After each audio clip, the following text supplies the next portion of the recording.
Il y a une semaine, c'était la Gay Pride à Lille. Elle réunissait beaucoup de monde. Question, qu'en est-il du quotidien des homosexuels dans des villes plus éloignées de la métropole?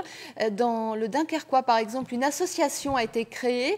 Écoute, soutien, prévention, une aide précieuse alors que l'homophobie rampe encore.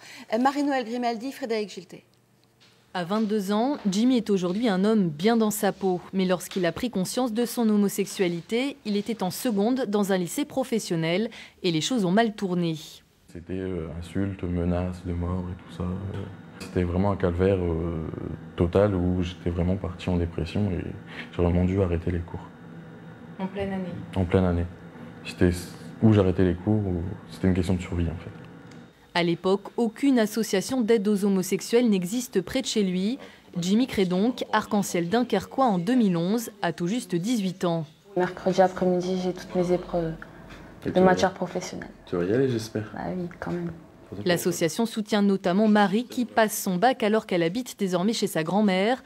En novembre, la lycéenne a dû couper les ponts avec ses parents après leur avoir dit qu'elle était lesbienne. C'est moi qui ai décidé de partir chez moi parce que j'en pouvais plus, quoi. Les insultes tous les jours, constamment, les coups quasiment tous les jours, j'en pouvais plus, quoi. Il n'y aurait pas eu l'asso, je serais peut-être pas là, quoi. Parce que le plus gros des soutiens, c'est ceux qui m'ont fourni.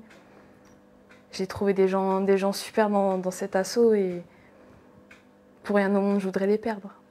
Aujourd'hui, Arc-en-Ciel Dunkerquois regroupe près de 25 adhérents bénévoles. Certains viennent de Calais, de Cassel ou de petits villages. Et des groupes de parole sont organisés toutes les 6 semaines avec une psychologue.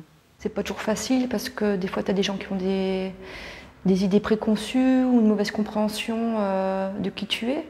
Ça fait du bien parce que c'est un endroit où on n'est pas jugé, on est accueilli, on peut parler de ce qu'on veut. Ça manquait beaucoup. C'est vrai que moi, quand j'ai découvert que j'étais homosexuelle, j'ai tout de suite voulu adhérer à une association.